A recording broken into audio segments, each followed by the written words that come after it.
তামাম পৃথিবীতে আল্লাহ যখন সালসালা কায়েম করে ফেলবে, তথা তামাম পৃথিবীটা ধরে আমার আল্লাহ যখন একটা ঝাঁকুনি দিবে রে, একটা ঝাঁকুনিতে তামাম পৃথিবীটা চুরমার হয়ে যাবে, তামাম দুনিয়া চুরমার হয়ে যাবে। চারজন ফেরেশতা আল্লাহ শ্রেষ্ঠ বানায়া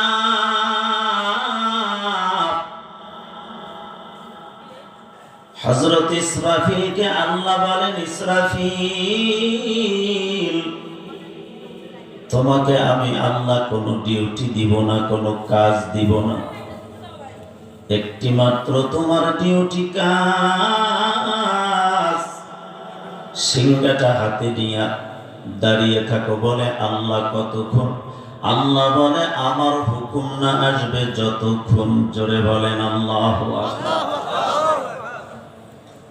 আমি আল্লাহ যখন অর্ডার করব,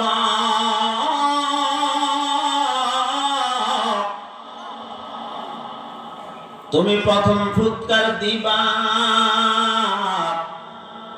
আমি আল্লাহ তামাম দুনিয়া ধরে একটা ঝাঁকুনি দিব, ঝাঁকুনিতে জমিনটা চুরমার হয়ে যাবে। কেমন চুরমার হবে জানো? মজবুত আসমানের পাহাড়গুলো সব, জমিনের পাহাড়গুলো সব তুলার মতো বাতাসের সাথে উড়তে থাকবে। তুলা যেমন বাতাসে উড়তে থাকে মুসলমান,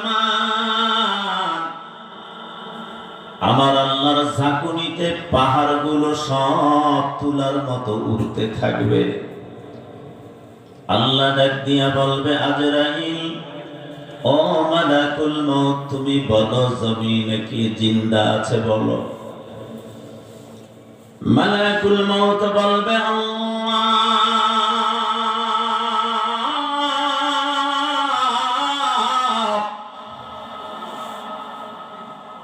কিছু নাফরমান বান্দা জিন্দা, এরা আপনার নামের জিকির করে না,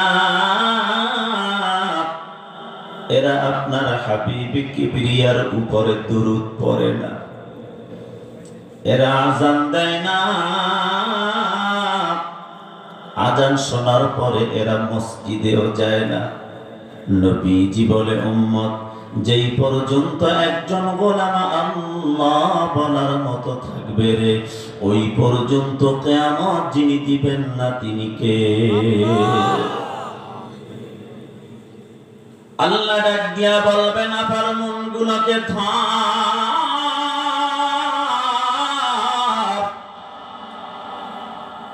ওদের রূহগুলা কবজ কর। সমস্ত নাফরমানের রূহ কবজ হয়ে যাবে। আল্লাহ ডাক দিয়া বলবে, ও মালাকুল মউত, বলো কে জিন্দা? বলে আল্লাহ, কিছু জিন জাতি জিন্দা আছে, কোনো মানুষ নাই। আল্লাহ বলবেন, জিনদেরকে থাম, সমস্ত জিনদের রূহগুলা কবজ কর। সব জিনের রূহ কবজ হয়ে যাবে। আমার আল্লাহ ডাক দিয়া বলবে, এরা মালাকুল মউত, এবার বলো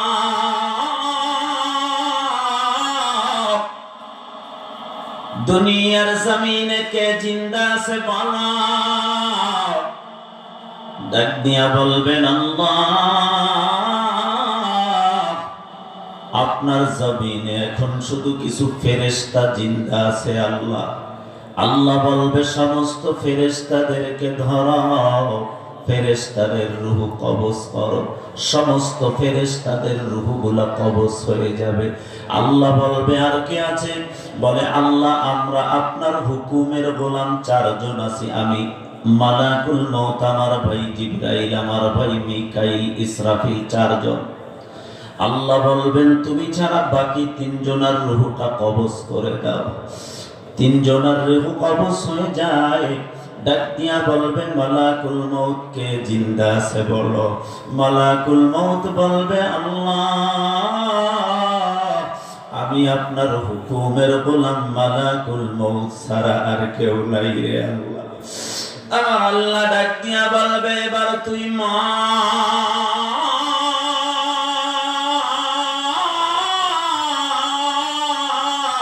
আল্লাহু আকবার বলেন। মালাকুল মউত বলবে আল্লাহ আমি যদি জানতাম গো যে তামাম দুনিয়ার রূহগুলো কবজ হওয়ার পরে আমার নিজের রূহ আমার নিজের কবজ করা লাগবে, তাহলে আমি বলতাম আল্লাহ আমার ডিউটিটা অন্য ফেরেশতাকে দিয়ে দেন, তাদের ডিউটি আমাকে দেন। আল্লাহ বলবে মালাকুল মউত কোনো কথা শুনতে চাই না, আমি আল্লাহ অর্ডার দিলাম তুমি এখন নিজের মৃত্যু নিজে বরণ করো, নিজের রূহ নিজে কবজ করো। মালাকুল মউত আল্লাহু আকবার বলে তার রূহুর উপরে এত জোরে একটা থাবা দিবে, নবীজি বলে ওই মালাকুল মউত রূহ কবজের সময় এত জোরে একটা চিৎকার দিবে আল্লাহ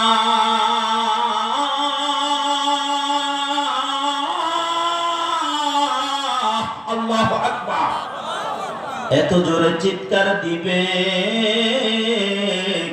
ওই চিৎকারের আওয়াজ যদি দুনিয়ার মানুষদের কানের ভিতরে যাইত রে, পৃথিবীর সব মানুষগুলোর কানের পর্দাগুলো ফাটিয়া তারা একদিকে ছোটাছুটি করত। বলেন আল্লাহু আকবার। মালাকুল মউতের মৃত্যু হয়ে যায়,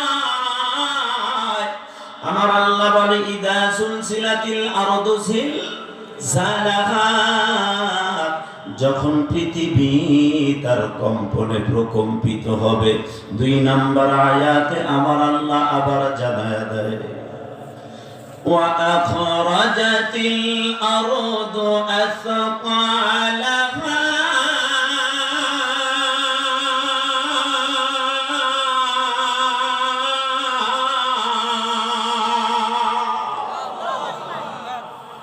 পৃথিবী যখন তার বোঝা বের করে দিবে, পৃথিবীর বোঝা আছে, পৃথিবীর কি আছে?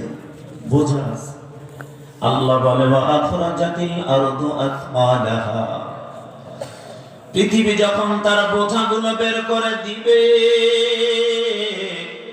ওয়া ক্বালাল ইনসানু মা লাহা, এবং মানুষগুলো বলবে এর কি হলো রে। নবীজি বলেন উম্মত কিছু হত্যাকারী দাঁড়ায়া ডাক দিয়া বলবে হায় হায়, যেই সম্পদের জন্য আপন ভাইকে জবাই করেছিলাম,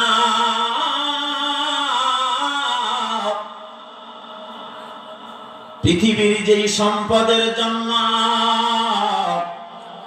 প্রতিবেশীকে হত্যা করেছিলাম, হামলা মামলা দিয়েছিলাম, আজকে ওই সম্পদ